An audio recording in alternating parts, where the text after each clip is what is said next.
Si Dieu existe vraiment, pourquoi y a-t-il des gens moins choyés que d'autres en bien et en santé?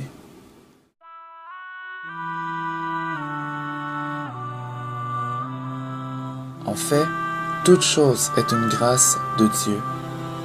Nous ne pouvons donc demander des comptes au Tout-Puissant pour ce qu'il donne ou ne donne pas.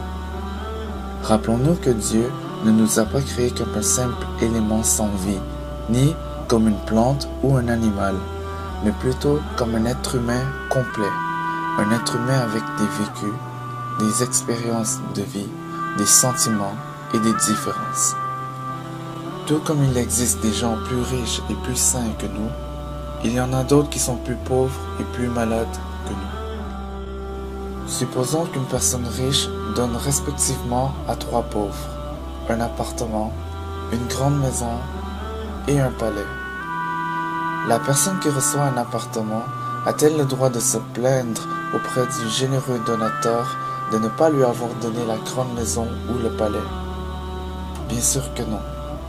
Vous diriez que cet raisonnement est illogique, que cette personne fait preuve d'un grand égocentrisme et ne se montre point reconnaissant envers celui qui lui a offert ce grand cadeau. Ne devrait-elle pas plutôt remercier ce bienfaiteur pour l'appartement? De même, tout ce que nous avons provient de Dieu.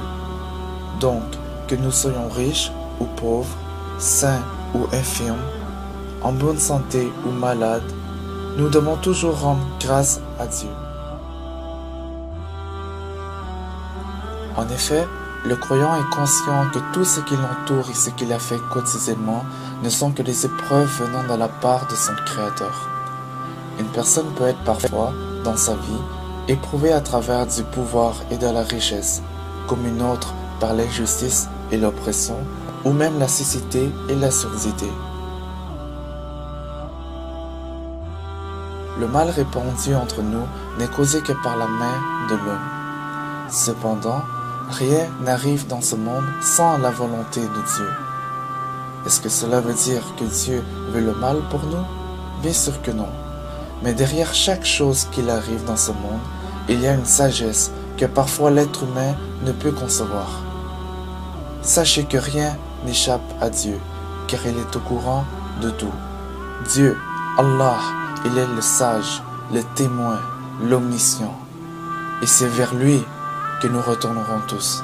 Il nous questionnera sur chaque chose que nous avons causée dans ce bas monde, là où les vérités se dévoileront, la justice sera réparée et rien ne sera lésé. Cette vie ici-bas est une période d'action sans jugement, et l'au-delà est une période de jugement sans action, puisqu'il sera à ce moment trop tard pour retourner en arrière. Trop tard pour retourner en arrière. Trop tard.